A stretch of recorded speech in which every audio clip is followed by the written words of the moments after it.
Hello നമസ്കാരം. എല്ലാവരും എൻ്റെ യൂട്യൂബ് ചാനൽ ലൈക്ക് ചെയ്യുക, സബ്സ്ക്രൈബ് ചെയ്യുക, പിന്നെ എന്നെ കൂടെ കൂട്ടുക. ചെറിയ ചെറിയ വീഡിയോ ആണെങ്കിലും അതിൽ ചെറിയ ചെറിയ കുറച്ച് ടിപ്സും കാര്യങ്ങളെല്ലാം ഞാൻ പറഞ്ഞുതരും. അപ്പോൾ ഇന്നിതാ ഇപ്പോൾ സമയം 8:45. അപ്പോൾ ഇന്ന് ഞാൻ ചോറ് വെച്ചിട്ടില്ല, ഉച്ചക്ക് ചോറ് വന്നിട്ടില്ല. ഞാൻ ഹോസ്പിറ്റലിൽ പോയി വന്ന് രാവിലെ പോകുമ്പോൾ ഞാൻ വെച്ചില്ല. അപ്പോൾ വീട്ടിലെത്തി നമ്മൾ ചായ കൊണ്ടല്ലോ ഒപ്പിക്കാമെന്നെല്ലാം വിചാരിച്ച്, സേമിയ അടയെല്ലാം ചുട്ട് അതിനെ കൊണ്ടല്ലോ ഒപ്പിക്കാമെന്നെല്ലാം വിചാരിച്ചത്. പക്ഷേ എങ്കിൽ പറ്റിയില്ല.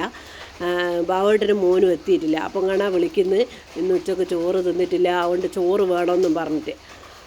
അപ്പോൾ മടിയൻ ഇരട്ടിപ്പണി എന്ന് പറഞ്ഞാൽ എൻ്റെ തൊട്ട് മടിച്ചതാണ്. അങ്ങനെ ഞാനും വിചാരിച്ച് പെട്ടെന്നൊരു തട്ടിക്കൂട്ട് ചോറാക്കാമെന്ന്. അപ്പോൾ റേഷൻ അരിയാണ് എടുത്തത്. നമുക്ക് ഇങ്ങനത്തെ ഒരു ആവശ്യത്തിലല്ല, പെട്ടെന്ന് നമുക്ക് റേഷൻ അരിയാണ് ഏറ്റവും നല്ല, പെട്ടെന്ന് വെന്ത് കിട്ടുകയും ചെയ്യും, പെട്ടെന്ന് ചോറും ആവും. അങ്ങനെ ഞാൻ ഇതാ നാഴി റേഷൻ അരി എടുത്തിട്ടുണ്ട്. റേഷൻ അരി എടുക്കുമ്പോൾ, കഴുകുമ്പോൾ, ചോറ് വെക്കുമ്പോൾ, പൊതിർക്കുമ്പോൾ എല്ലാം ഒന്ന് ആലോചിക്കേണ്ട കാര്യം എന്ന് പറഞ്ഞാൽ, റേഷൻ അരി എപ്പോൾ നല്ല പതക്കുന്ന വെള്ളം കൊണ്ട് കഴുകണം. പച്ചവെള്ളം കൊണ്ട് എത്ര കഴുകി കഴിഞ്ഞാലും തെളിഞ്ഞ വെള്ളം നമുക്ക് കിട്ടുമെങ്കിൽ കൂടിയും പതക്കുന്ന വെള്ളം ഒഴിച്ചിട്ട് ഒന്ന് കഴുകി കഴിഞ്ഞാൽ അതിൻ്റെ അകത്തുള്ള കുറേ കൊഴുത്ത പോലത്തെ ഒരു വെള്ളം നമുക്ക് കിട്ടും. അങ്ങനെ കഴുകിയിട്ട് അടുപ്പത്തിട്ട ചോറിന് നല്ലൊരു ടേസ്റ്റും ഉണ്ടാവും, നല്ല ചോറും ആയിരിക്കും. അങ്ങനെ എല്ലാവരും ഒന്ന് ചെയ്ത് നോക്കുക കേട്ടോ. എല്ലാവരും ചെയ്യുന്നതായിരിക്കും, ഇനി ചെയ്യാത്ത ആൾക്കാരുണ്ട്, അങ്ങനെ ഒന്ന് ചെയ്ത് നോക്ക്. ഇനി അരിയും അടുപ്പത്തിട്ട് എൻ്റെ അടുത്ത പണി എന്ന് പറഞ്ഞാൽ കായിൻ്റെ ഉപ്പേരിയാണ് ഞാൻ വെക്കുന്നത്. കായ് മുറിച്ചിടുമ്പോൾ എപ്പം കൈയിൻ്റെ മുകളിൽ വെളിച്ചെണ്ണയാക്കണം, അല്ലെങ്കിൽ കൈയിൻ്റെ മുകളിൽ കറ പറ്റി പിടിക്കും. അങ്ങനെ കായ് ഞാൻ ഇതാ തോലൊന്നും കംപ്ലീറ്റ് പോക്കാണ്ട് തന്നെ വട്ടത്തിലാണ് മുറിച്ചിടുന്നത്. നാലാക്കിയിട്ടെല്ലാം മുറിച്ചിട്ടിട്ടാണ് എന്താക്കുക ഉപ്പേരി വെക്കുക. പക്ഷേ ഞാനിത് വട്ടത്തിൽ മുറിച്ചിട്ടിട്ടാണ് വെക്കുന്നത്. നല്ല രുചിയുണ്ടാവും അങ്ങനെ വെച്ച് കഴിഞ്ഞാൽ. ഈ കായൻ്റെ ഉപ്പേരി വെക്കുക ഒരു പണിയും ഇല്ല. വട്ടത്തിൽ നുറുക്കുക, 2-3 പച്ചമുളക് ഇടുക, ഒരിത്തിരി മഞ്ഞൾപ്പൊടി ഇടുക, ഇത്തിരി ഉപ്പിടുക, കറിവേപ്പില ഇടുക, അതിനാവശ്യത്തിനുള്ള വെള്ളം ഒഴിച്ചിട്ട് അടുപ്പത്ത് വെക്കുക. വറവിലിടൊന്നും വേണ്ട. അത് നല്ലോണം അടുപ്പത്തുനിന്ന് ആ വെള്ളത്തിലിരുന്നിട്ട് വെന്ത് വന്നോളും. ആ വെന്തതിന് ശേഷം അതിൻ്റെ അകത്ത് എന്താ ചെയ്യേണ്ടതെന്ന് പറഞ്ഞാൽ, ഒരിത്തിരി തേങ്ങ ചെരിയതും വെളിച്ചെണ്ണ മണപ്പിക്കുക എന്നാണ് നമ്മൾ പറയുക. അങ്ങനെ വെളിച്ചെണ്ണ കുറച്ച് ഒഴിക്കുകയും ചെയ്ത് കഴിഞ്ഞാൽ ഉപ്പേരി റെഡിയായി. അപ്പോൾ ഉപ്പേരി മാത്രം കൂട്ടിയിട്ട് ചോറ് തിന്നാൻ പറ്റില്ലല്ലോ.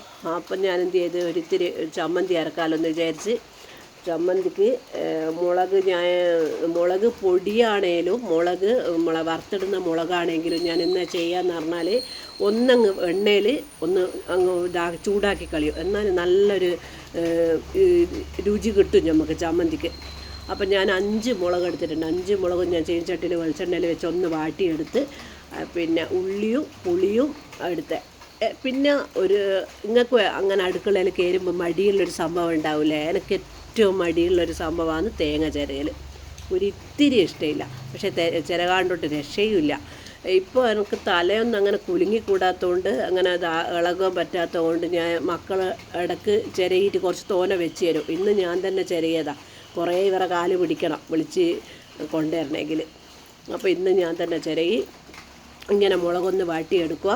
എന്നിട്ട് നല്ലൊരു ചമ്മന്തി അരക്കുക, പുളിയും എടുത്തിട്ട്. ശരിക്കും ഇല്ലേ, കല്ലുമ്മൽ വെച്ചിട്ട് അമ്മീൻ്റെ മുകളിൽ വെച്ചിട്ട് അരക്കണം ഈ ചമ്മന്തി, എന്നാൽ നല്ലൊരു ഇതുണ്ടാവും. പക്ഷേ എനിക്ക് അമ്മിയില്ല, അതുകൊണ്ട് ഞാൻ മിക്സീൻ്റെ അകത്തുനിന്ന് ഒന്ന് പൊടിച്ചെടുക്കട്ടെ. അരച്ചെടുക്കണ്ടെന്ന് പറഞ്ഞ് അതുകൊണ്ട് പൊടിച്ചിട്ട് മതി എന്ന് പറഞ്ഞുകൊണ്ട് പൊടിച്ചെടുത്ത ചമ്മന്തി ഇന്നാക്കുന്നത്. എൻ്റെ ഉപ്പേരിയുമായി ചമ്മന്തിയുമായി പൊടിച്ചമ്മന്തിയാണ്. ആ ചമ്മന്തി എടുത്തൊന്ന് വായിൽ വെക്കുമ്പോൾ തന്നെ ഇല്ലേ, നല്ല മുളക് ചുട്ടേൻ്റെ എല്ലാം നല്ലൊരു രുചി കിട്ടും നമുക്ക്. ചോറ് താനേ അങ്ങ് തിന്നു പോകും. ഇനിയിപ്പോൾ ഇത് രണ്ടും മാത്രം എന്തായാലും ഉണ്ടെങ്കിൽ ചോറ് തിന്നില്ല. അപ്പം ഞാൻ വിചാരിച്ച് മീനൊന്നും ഇല്ലല്ലോ, അപ്പം 3-4 മുട്ട ഉണ്ടായിരുന്നു. അപ്പോൾ മുട്ട കൊണ്ടൊരു പത്തലാക്കാമെന്ന് വിചാരിച്ച്. ഓരോന്നല്ല, ഒറ്റൊരു പത്തൽ, 4 മുട്ട എടുത്തിട്ട് ഒരൊറ്റ പത്തൽ ഇട്ടെടുക്കാമല്ലോ എന്ന് വിചാരിച്ച് അങ്ങനെ മുട്ട ഉടച്ച് ഇതാക്കി ഞാൻ ദോശക്കല്ലുമ്മേൽ ഒരു പത്തലും ആക്കി ചുട്ട് എടുത്തിട്ടുണ്ട്. പിന്നെ അതുപോലെ ഒരു കാര്യം എന്താണെന്നറിയോ, നമ്മൾ ഈ ചോറും കറിയെല്ലാം വെക്കുമ്പോൾ ചിലപ്പം വിചാരിക്കും വലിയ പണിയല്ലാന്ന്. പക്ഷെ ഒരു പണിയും ഇല്ല ചോറും കറികളൊന്നും വെക്കുക. നമ്മളെ വീട്ടിലെ ബാക്കിയുള്ള പണി എടുക്കാനാണ് വല്ലാത്ത പാട്, മടുപ്പ് വരിക. ഇത് ചിലപ്പോൾ നമ്മളൊരു ഉഴപ്പിക്കളിയുള്ളതുകൊണ്ടാണ് ചോറും കറിയും വെക്കുക അങ്ങ് ഇതായിപ്പോകുന്നത്. അല്ലെങ്കിൽ വേറെ ഒരു വിഷയമില്ല, പെട്ടെന്ന് കഴിയുന്നതാണ്. ഇതെൻ്റെ അരിയും വെന്ത്, അരിയും ഞാൻ വാർക്കുന്ന. അപ്പോൾ നല്ല ചൂട് പണിയെല്ലാം കാരി വരുമ്പോൾ ഇല്ലേ, ഈ ഉച്ചക്ക് വെച്ച് തണുത്ത് കോടിയ ചോറ് കൊടുക്കേണ്ട ആവശ്യമില്ല. ഇപ്പോൾ അധികം ആൾക്കാരും ചപ്പാത്തിയെല്ലാം രാത്രി തിന്നുന്നത്. എന്നാലും ചില ആൾക്കാർക്ക് ചോറ് നിർബന്ധമാണ്.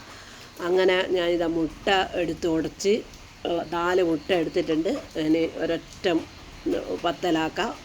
അങ്ങനെ ഇതെൻ്റെ ചോറ്, ചൂട് ചോറ്, നല്ല ആവി പോകുന്ന ചൂട് ചോറുണ്ട്. കായിൻ്റെ ഉപ്പേരിയുണ്ട്, ചമ്മന്തി, അച്ചാറ് എല്ലാം ചോറ് കൊടുക്കട്ടെ, തിന്നട്ടെ. എൻ്റെ ചാനൽ എല്ലാവരും സബ്സ്ക്രൈബ് ചെയ്യുക, ലൈക്ക് ചെയ്യുക. അപ്പോൾ ഓക്കെ, ബൈ ബൈ.